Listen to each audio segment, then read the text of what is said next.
The first movement, Prairie Hymn, was composed in 1995.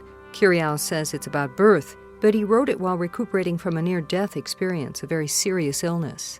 I was in bed for many months, and I was watching CBS Sunday Morning one morning and saw a piece on a poet from Nebraska named Ted Kooser, and he read this beautiful poem called So This Is Nebraska, and I basically levitated out of bed. I was so inspired by it and by his surroundings there. It's very American sounding. You're an Italian American, right? Right. But you're very influenced by the East. You've lived often in Asia, and you are strongly drawn to that culture. I'm just wondering about the American patriotism in this piece. Well, it's really interesting. I've been traveling to Asia regularly, and seems I spent about half of my life in Asia for the past 25 years. I actually feel much more like a Japanese in many ways. I really embrace Zen and a lot of the things about simplicity. I never really had this really big patriotic, if I could use that word, if that's even the proper word, feeling about America until I spent so much time away from it. I remember one day being in Singapore and hearing the Magnificent Seven theme, and I just started crying. I mean, I just felt this connection. So in a way, I'm so grateful that I spent so much time out of the country, because I learned so many things, but also I learned to have this really deep appreciation for what America stands for. It may not be what it actually is, but it's those ideals of the really good people in this country that, believe in the system.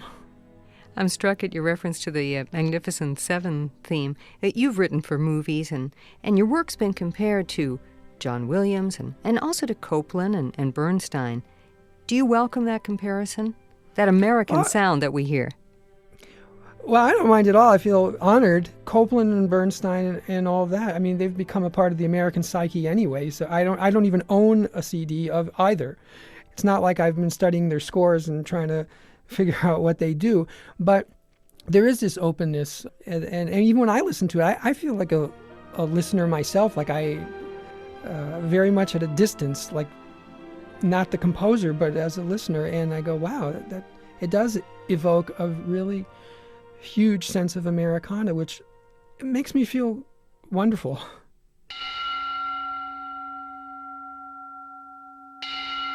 He was far from America when he was inspired to write the second movement. He had traveled to Kobe, Japan, where he had once lived, to help in earthquake relief efforts. I had walked by my own neighborhood, and I saw a little plot of land where there, a few days earlier, was a house, and there was nothing there but a little candle and a little bouquet of flowers, and like it must have been a Buddhist family. I just felt very touched by it. It had a really huge impact on me, and then I just let it go. I put that intention out there that it would be really nice to write something, but I don't force the issue. And I was really wonderfully surprised in '97 while I was fasting one day that I was just laying very still, and all of a sudden, boom, there it was, and it was there pretty much in its entirety.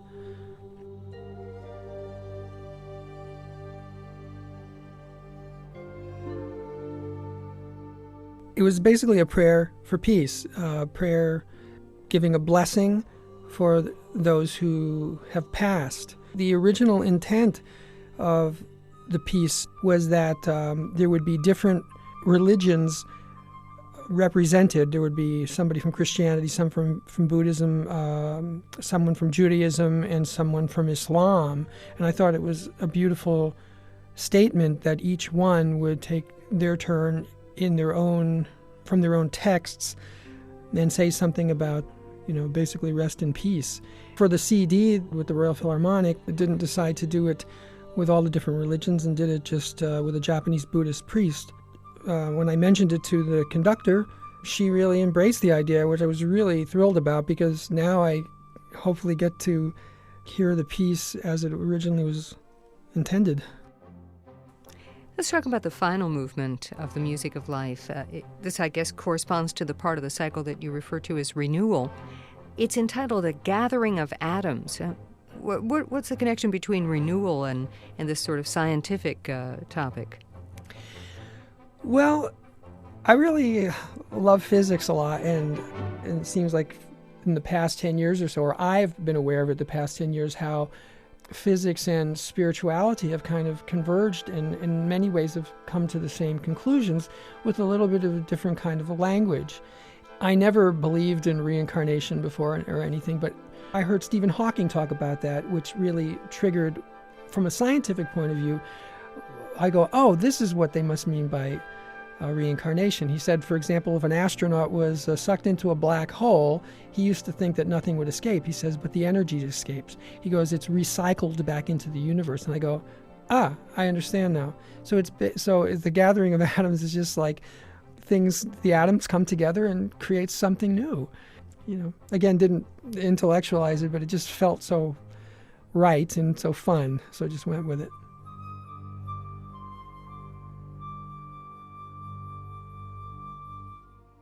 This piece is going to be played by the Akron Symphony in its world premiere, and it's being dedicated to the memory of the victims of 9/11. I'm wondering, were you inspired at the time of 9/11 or since that time to write music about that event? Not at all. That's about the simple answer I can give you. Nothing for me came through. I'm never trying to really capitalize on any event or anything, again, because I don't really plan or set out to do any of that. But all I can say is so far I didn't really feel anything, but I think a lot of the spirit and intent of much of the music is very applicable, and that's why I thought it was very insightful of Maestro Wang to bridge the two, the piece and the 9/11 memory together. Joseph Curial. His The Music of Life receives its world premiere performance this weekend, the Akron Symphony Orchestra dedicating it to the memory of the September 11th victims. I'm Vivian Goodman, WKSU News.